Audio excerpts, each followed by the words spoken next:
Okay. Why is the New World Order good?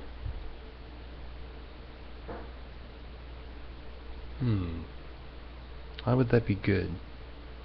Well, H.G. Wells wrote a book called The New World Order, which is on Amazon. And he talks about how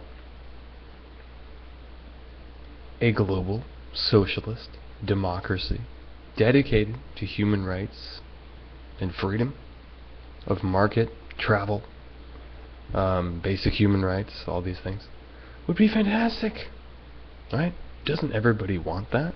We don't want a fractious world that's all bound up in these tiny enterprises of national dominance that seek to constantly subvert each other and fight for control.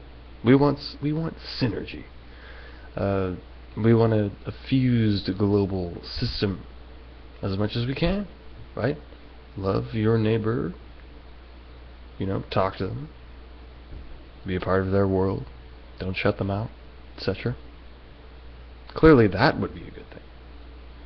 What we don't want is a maligned version of that,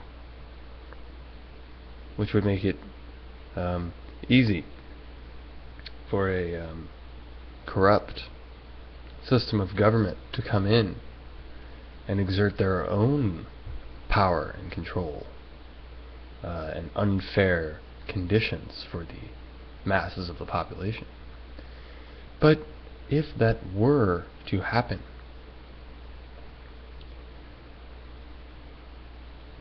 we could easily subvert and invert that paradigm to create a good system that works for us.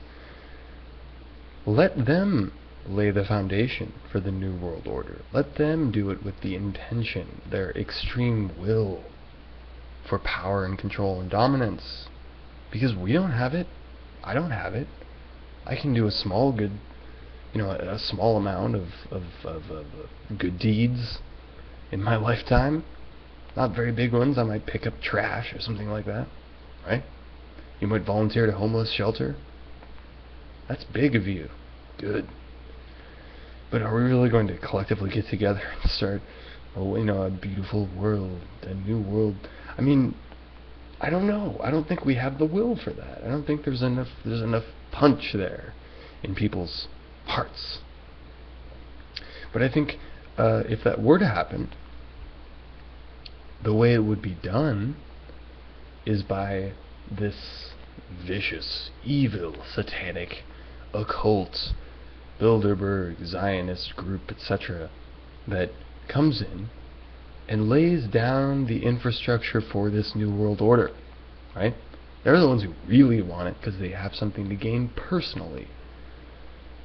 The huge amount of power and everything, right? And all the amounts of money that they can accumulate.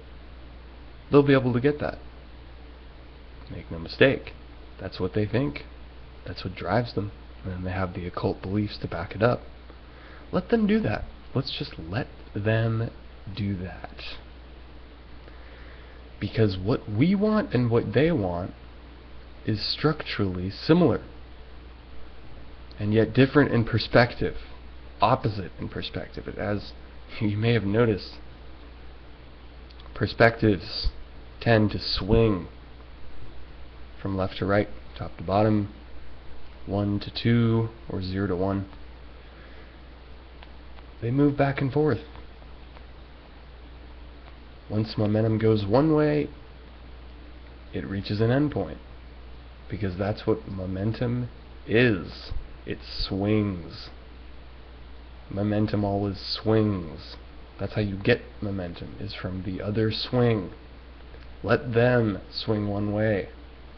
Let's let them do our work, and then let us swing the perspective, the attitude, the opposite way, and make a world that is destined to come, where it is the good version of the New World Order, the socialist democracy version of the New World Order. let them try. It's not going to work. Why? Because it's a numbers game. There's more of us than there are of them. And it only takes time for everyone to realize that. It's an emperor's new clothes. Sorry. Wait. What am I thinking of? Emperor's invisible clothes situation. They can flood us with misinformation all they want. The truth always prevails by its nature. In the long term, what is true will stand. How could it not? What is truth? Did you not believe in truth? How do you speak? How do you communicate? What you say must be true. You could lie. In the short term, you will be found out in the long term, because there is something called truth. And human beings have rights that are God-given, meaning you exist. No one can take that away from you. And no one is more privileged than anyone else. No one is more fit to rule than anyone else. That's the idea of democracy and human rights. The people always win.